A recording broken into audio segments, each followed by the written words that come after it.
ದುಂಬಿಗಳ ದಂಡು ಬಂದು ರಸರಂಧ್ರವನ್ನೇ ಹೀರುತ್ತವೆ. ಅದರಂತೆ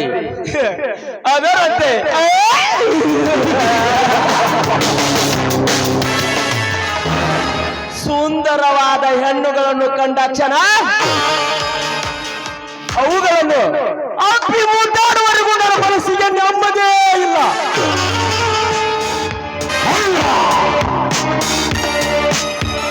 ಅದರಂತೆ ಇಂದಿಗೆ ಎಷ್ಟೋ ದಿನಗಳು ಗತಿಸಿ ಹೋದರು. ಈ ಬಲರಾಮನ ಕಣ್ಣಿಗೆ ಒಂದು ಬಣ್ಣದ ಚಿಟ್ಟೆನೂ ಕಾಣುತ್ತಿಲ್ಲವಲ್ಲ. ಓಹೋ, ಯಾವುದೋ ಒಂದು ಬಣ್ಣದ ಚಿಟ್ಟೆ ಇತ್ತ ಕಡೆನೇ ಬರುತ್ತದೆ. ಬರಲಿ ಬರಲಿ,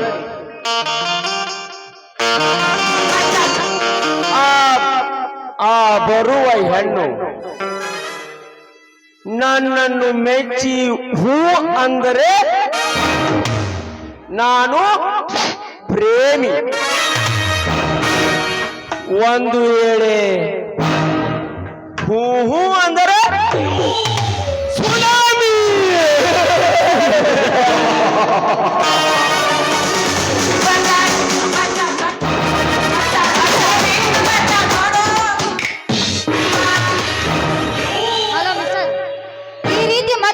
ನಿಂತ್ಕೊಂಡ್ರಿ ಓಡಾಡೋರ್ಗೆ ತೊಂದರೆ ಆಗುದಿಲ್ಲವೇನು? ದಾರಿ ಬಿಟ್ಟು ನಿಂತುಕೊಳ್ಳಿ. ತೊಂದರೆ ಖಂಡಿತವಾಗಿಯೂ ತೊಂದರೆ ಆಗುತ್ತದೆ.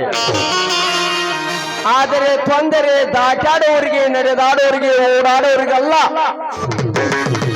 ನಿನ್ನಂತ ಹೆಣ್ಣುಗಳನ್ನು ಕುಕ್ಕಿ ತಿನ್ನದಿದ್ದರೆ ನೋಡು. ವಾ ವಾ, ಬೇಲೂರ ಶಿಲಾಬಾಲಕಿ ಅಂತಿರುವ ಈ ಹೆಣ್ಣು ಇಷ್ಟು ದಿನ ಅದೇಲಿದ್ದಳು ನಾ ಕಾಣೆ. ನಾನು ಇಲ್ಲೇ ಪಕ್ಕದ ಊರಿನೋಳು. ನನ್ನ ಫ್ರೆಂಡ್ ನೋಡ್ಬೇಕಂತ ಬರ್ತಾ ಇದ್ದೀನಿ, ಸ್ವಲ್ಪ ದಾರಿ ಬಿಡಿ. ಫ್ರೆಂಡ?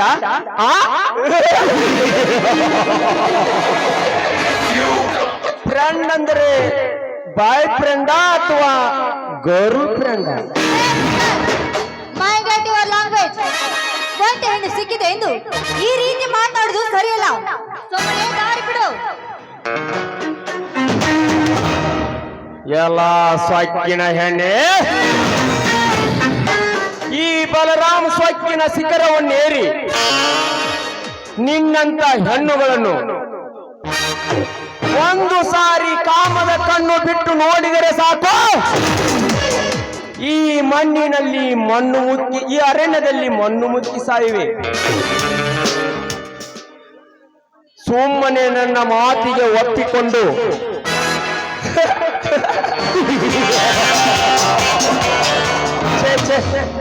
ನಾನು ನಿನಗೆ ಬಿರುಸಿನಿಂದ ಮಾತಾಡಿದಂತೆ ಗುಲಾಬಿ ಅಂತಿರುವ ನಿನ್ನ ದೇಹವನ್ನು ನನಗೆ ಒಪ್ಪಿಸಿಕೊಂಡು ಮನೆ ಸೇರಿಕೋ, ಪ್ರಾಣವನ್ನು ಉಳಿಸಿಕೊಂಡು. ನೀನು ಕರೆದಾಗಲೆಲ್ಲ ಬಂದು ಮುತ್ತು ಕೊಡೋದಕ್ಕೆ ನಾನೇನು ನೀನು ಇಟ್ಟುಕೊಂಡ ಸೂಳೆಲ್ಲ. ಗುಲಾಬಿ ಹೂ ನೋಡಲು ಚೆನ್ನಾಗಿರುತ್ತೆ, ಅದನ್ನು ಮುಟ್ಟಲು ಹೋದ್ರೆ ಅದ್ರ ಸುತ್ತ ಮುಳ್ಳಿರುತ್ತೆ. ಮಾತ್ರ ನೀನು ಮರೆಯಬೇಡ. ಎಲ್ಲ ಬಣ್ಣದ ಹೆಣ್ಣೆ,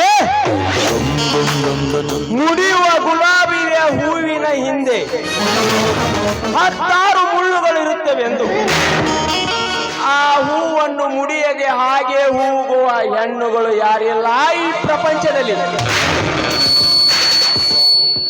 ನನ್ನ ಕಾಮದ ಮತ್ತು ಮತ್ತಿಗೇರುವಂತ ಮುಂಚೆ ನೀನಾಗೆ ಬಂದು ನನ್ನನ್ನು ಅಪ್ಪಿ ಮುದ್ದಾಡುವ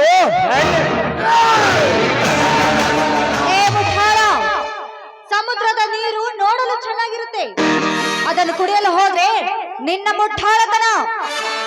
ಸಮುದ್ರ ಅದು ಈ ವಿರಾಟ್ ಮಠದ ಓಣಿಯ ಈ ಹುಡುಗರಿಗೆ ಸಮುದ್ರ. ಅದೇ ಆಳವಾದ ಸಮುದ್ರದ ನೀರಿನಲ್ಲಿ ಈಜಾಡಿ ಜಯಬೇರಿ ಜಯ ಬಾರಿಸುವ ಈ ಜಯಬೇರಿ ಬಲರಾಮನಿಗೆ ಸಮುದ್ರದ ಅಂಜಿಕೆ ಹೇಳುವೆಯಾ?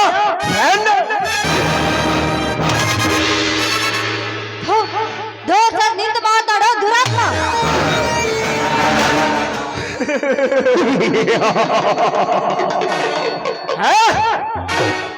ದುರಾತ್ಮ ಯಾರು ದುರಾತ್ಮ? ನಿನಗೆ ಜನ್ಮ ಕೊಟ್ಟ ನಿನ್ನ ತಂದೆ ದುರಾತ್ಮ. ನಿನಗೆ ಈ ಸೌಂದರ್ಯವನ್ನು ಕೊಟ್ಟು ಆ ನಿಮ್ಮ ವಿರತ್ ಮಠದ ದೇವರು ದುರಾತ್ಮ. ನಿನ್ನನ್ನು ಅಪ್ಪಿ ಮುದ್ದಾಡಿ ನಿನ್ನನ್ನು ನುಂಗಲೆಂದು ಬಂದಿರುವ ನಾನೇ ನಿನ್ನ ಪಾಲಿಗೆ ಈ ಮೂರುವರ ದೇವರಿಗಿಂತ ಪರಮಾತ್ಮ.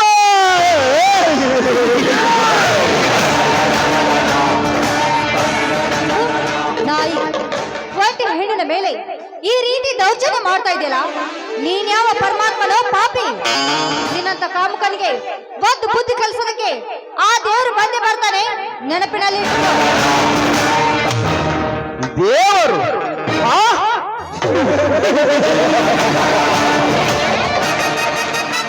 ಕಲ್ಲು ದೇವರು ದೇವರಲ್ಲ,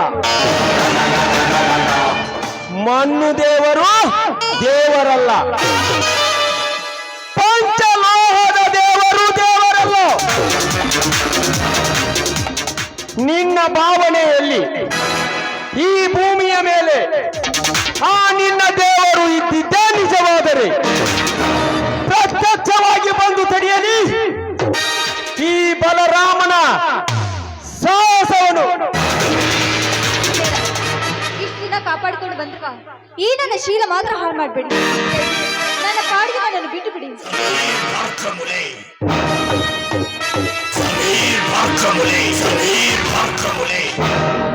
ಮದುವೆ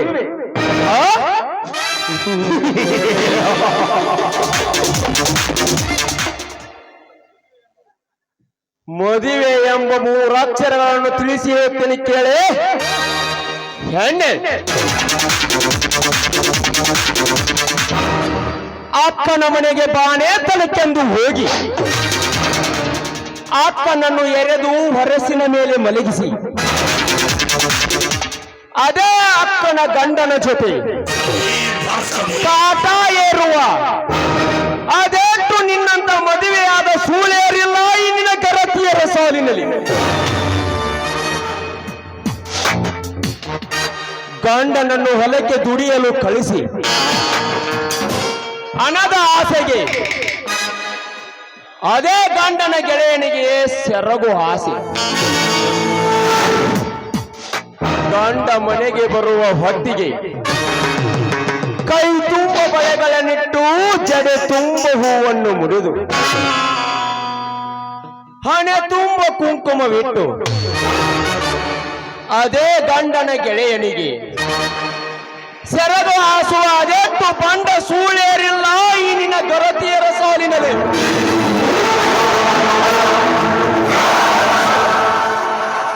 ಅತ್ತೆ ಮನೆಯಲ್ಲಿದ್ದಾಗ ಮಾವ ತಂದೆಯ ಸಮಾನ, ಅತ್ತೆ ದೇವಸ್ಥಾನಕ್ಕೆ ಹೋದ ತಕ್ಷಣವೇ ಅದೇ ಮಾವ ಮಿಂಡನ ಸಮಾನ ಎನ್ನುವ ಅದೆಷ್ಟು ಮದುವೆಯಾದ ಗರತಿಯರಿಲ್ಲ ಈ ನಿನ್ನ ಕಲಿಕಾಲದಲ್ಲಿ. ಮೈದುನ ಮಗನ ಸಮಾನವೆಂದು ತೊಡೆಯ ಮೇಲೆ ಕೂಡಿಸಿ ತುತ್ತನ್ನು ಉಣಿಸಿ ಗಂಡ ಆಫೀಸ್ಗೆ ಹೋದ ತಕ್ಷಣವೇ ಅದೇ ಮೈದುನನ ತೊಡೆ ಸೌರಿ ಸೆರಗಾಸುವ ಅದೆಷ್ಟು ಮದುವೆಯಾದ ಸೂಳೆಯರಿಲ್ಲ ಈಗಿನ 21ನೇ ಶತಮಾನದಲ್ಲಿ. ನೋಡು ಹೆಣ್ಣೆ, ನೀನು ಹೇಳುವ ಮದುವೆ ಈ 3 ಅಕ್ಷರಗಳ ಅಂತರ ತಿಳಿಯುತ್ತಾ ಬಣ್ಣದ ಹೆಣ್ಣೆ. ಹಾಗಲ್ಲ, ಮದುವೆ ಆಗದ ನನ್ನಂತ ಹೆಣ್ಣನ್ನು ಕಾಡುವುದು ಈ ರೀತಿ ತಪ್ಪಲ್ಲವೇ? ಸರಿ ತಪ್ಪಿನ ಬಗ್ಗೆ ನನಗೆ ಬುದ್ಧಿ ಹೇಳಲು ಬರುವ ಹೆಣ್ಣೆ, ಇಷ್ಟು ತಿಳಿಸಿ ಹೇಳಿದರು ಮಣಿಯುವ ಹೆಣ್ಣು ನೀನಲ್ಲ ಎಂದಾಗ ನಿನಗೆ ಏನು ಸರಿ ಎಂಬುದನ್ನು ಹೇಳುತ್ತೇನೆ ಕೇಳು. ನಿನಗೆ ಈ 21ನೇ ಶತಮಾನದಲ್ಲಿ 2025ನೇ ಇಸ್ವಿಯಲ್ಲಿ ವಯಸ್ಸಿಗೆ ಬಂದ ನಡೆಯುವ ಹುಡುಗರು ನಡೆಯುವಂತ ಬಲತ್ಕಾರ ಸರಿ.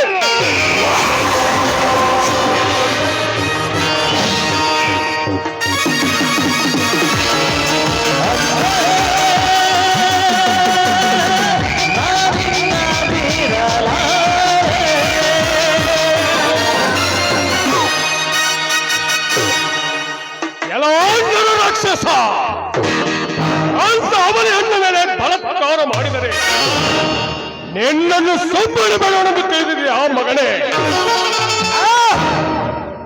ನನ್ನ ಕಾರ್ಯದಲ್ಲಿ ಅಡ್ಡಿಪಡಿಸಲು ಬಂದಿರುವ ನೀನವನ ನನ್ನ ಮಗನೇ ಲುಚ್ಚ ಬಂಡ ಬಲರಾಮ, ನಿನ್ನ ಬಳಕೆ ಹೇಳರಿ ಆ ಬಲ ಹೆಣ್ಣನ್ನು ನಿನಗೆ ಒಪ್ಪಿಸಿ ಹೋಗಲು ನನ್ನನ್ನೇನು ಸಣ್ಣನೆಂದು ತಿಳಿದಿರುವೆಯಾ?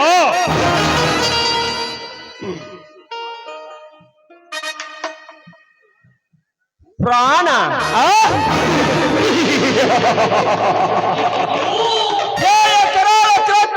ಸರಸರ ಮಾಲೆಯನ್ನೇ ಹಾಕಿಕೊಂಡು ಸುರ ಸುಂದರ್ಯರ ಸೌಂದರ್ಯದ ಸಾಮ್ರಾಟನಾಗಿ ಹೆಚ್ಚದೊಂದು ಕೊಲೆಗೈದ ಈ ಕಲಿಯುಗದ ಶಕುನಿಗೆ ಪ್ರಾಣದಾನ.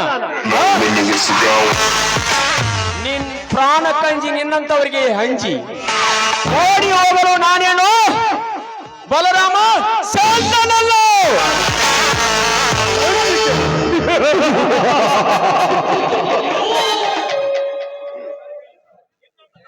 ನಿನ್ನಂತ ತಾಯಿಗಂಡರ ರುಂಡವನ್ನು ಕತ್ತರಿಸುವ ಬಲ ಅವಳಲ್ಲಿದೆ.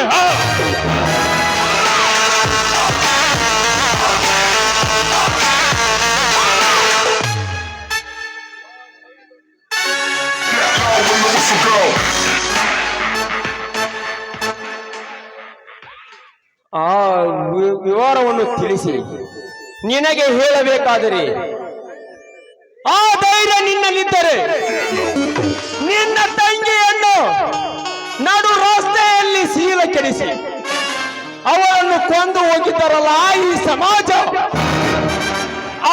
ಆವಾಗ ನಿನ್ನಲ್ಲಿ ಎಲ್ಲಿ ಹೋಗಿತ್ತೋ ಮಗನೇ ಈ ನಿನ್ನ ಶೌರ್ಯ? ಬಲರಾಮ, ಯಾವ ವಿಷಯವನ್ನು ಮರೆಯಬೇಕೆಂದು ನಾನು ಪ್ರಯತ್ನ ಪಡುತ್ತಿದ್ದೇನೋ ಆಗ ವಿಷಯವನ್ನು ಕೆಣಕಿ ನನ್ನನ್ನು ರೊಚ್ಚಿಗೆ ಬಿಸಿಬಿಟ್ಟಿಯ ಮಗನೇ. ಆ ಹಲ್ಕಟ್ ನನ್ನ ಮಗ ಆತಳ ವಿತಳ ಸೂತಳ ಪಾತಾಳದಲ್ಲಿ ಅಡಗಿದ್ದರು. ಅವನನ್ನು ಮೇಲೆ ತಂದು ಅವನ ರುಂಡವನ್ನು ಕಡೆದು ನನ್ನ ತಂಗಿಯ ಸಮಾಧಿಗೆ ರಕ್ತಾಭಿಷೇಕ ಮಾಡದಿದ್ರ ಮುಂದೆ ನಾನು ಅವನನ್ನು ಜೀವಂತವಾಗಿ ನನ್ನ ತಂಗಿಯ ಪಕ್ಕದಲ್ಲಿ ಸಮಾಧಿ ಮಾಡದಿದ್ರ ನನ್ನ ಹೆಸರು ಗಂಡಗಲಿ ಮೈಲಾರಿನೇ ಅಲ್ಲ. ಮೈಲಾರಿ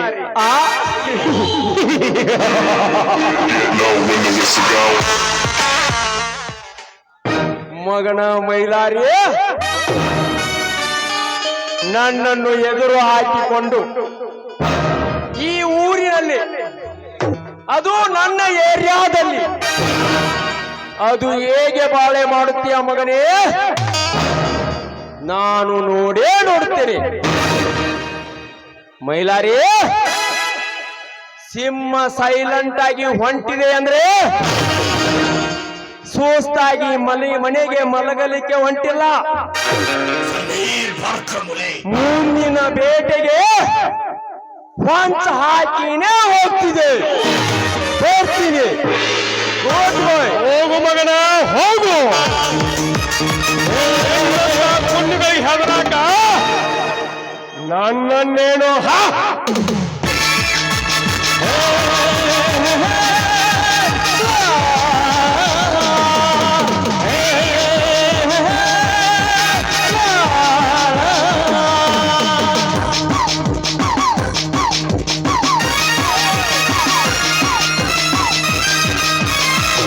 ಹೋಗಲೇ ಹಲಕಟ್ಟನ ಮಗನ ಹೋಗ. ಇವತ್ತು ನಿನ್ನ ಪುಣ್ಯ ಚಲೋ ಐತಿ. ಎಲ್ಲೂ ನಿಂತರ ನಿನ್ನ ರಕ್ತ ಕುಡಿದ ಹೋಗಿ ಬಿಡ್ತಿದ್ನಿಲ್ಲ ಮಗನ ನಾನು. ಅಲ್ಲ, ನೀವು ಒಂಟಿ ಕಾಡಿನಲ್ಲಿ ಇಂಥ ನರರಕ್ಷಣ ಕೈಗೆ ಸಿಗುವುದು ಹೇಗೆ? ನೋಡಿ, ನಾನೊಂದು ಅನಾಥ ಹೆಣ್ಣು. ಹುಟ್ಟುತ್ತಲೇ ತಾಯಿಯನ್ನು ಕಳೆದುಕೊಂಡ ನತದೃಷ್ಟೆ. ನನ್ನ ತಂದೆ ನನ್ನ ಲಾಲನೆ ಪಾಲನೆ ಮಾಡಿ ದೊಡ್ಡವಳನ್ನಾಗಿ ಮಾಡಿ ದೊಡ್ಡ ವಿದ್ಯಾವಂತರನ್ನಾಗಿ ಮಾಡಿದ್ರು. ಕೊನೆಗೊಂದು ದಿನ ಅವರು ಕೂಡ ತೀರಿಕೊಂಡು ಹೋದ್ರು. ಈ ನನ್ನ ಗೋಳನ್ನು ಕೇಳದೆ ನನ್ನ ಗೆಳತಿ ತನ್ನ ಊರಿಗೆ ಕರೆತಂದಳು. ಅಲ್ಲಮ್ಮ, ತಾಯಿ ಎದೆ ಹಾಲನ್ನು ಕುಡಿದಂತ ಮಕ್ಕಳೇ ಬದುಕುತ್ತಾರೆ ಈಗಿನ ಪ್ರಪಂಚದಲ್ಲಿ. ಆದರೆ ಎಷ್ಟೋ ಮಕ್ಕಳಿಗೆ ತಾಯಿ ಎದೆ ಹಾಲು ಸಿಗದೆ ಬದುಕುತ್ತಿದ್ದಾರೆ.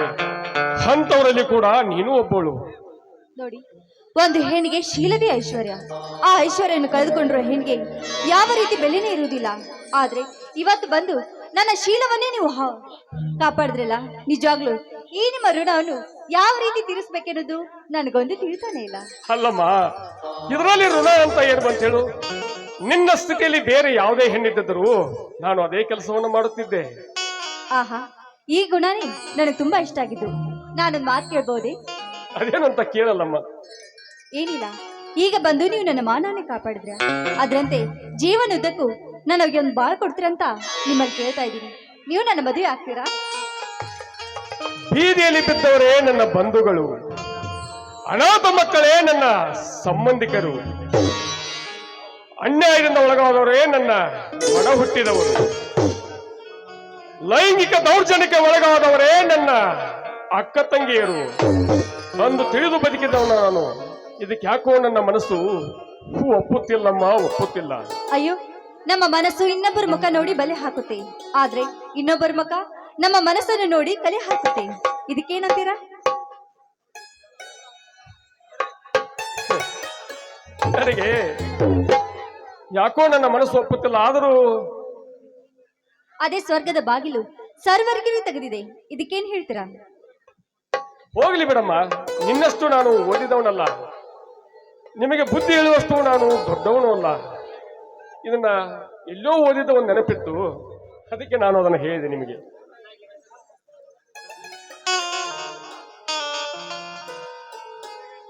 ಅಂದಾಗ ನಿಮ್ಮ ಹೆಸರು? ನನ್ನ ಹೆಸರು ಗೀತಾ ಅಂತ. ನನ್ನ ಹೆಸರು ಗೊತ್ತು ಬಿಡಿ, ಮೈಲಾರಿ ಅಂತ. ಇದು ಹೇಗೆ ನನಗೆ ಗೊತ್ತಾಯ್ತು ಅಂತ ಕೇಳ್ತಾ ಇದ್ರ? ಆಗ್ಲೇ ನೀವು ಹೇಳಿದ್ರಲ್ಲ, ಭಾರತ ನಾರಿಯನ್ನು ಕಾಪಾಡಲು ಬಂದ ಮೈಲಾರಿ ಅಂತ. ನನ್ನ ಮೇಲೆ ಮನಸ್ಸಾದ್ರೆ ಕೈ ಮೇಲೆ ಕೈ ಇಟ್ಟು ಹೇಳಿ, ಇಲ್ಲ ಅಂದ್ರೆ ಹಾಗೆ ಹೊರಟೋಗಿ.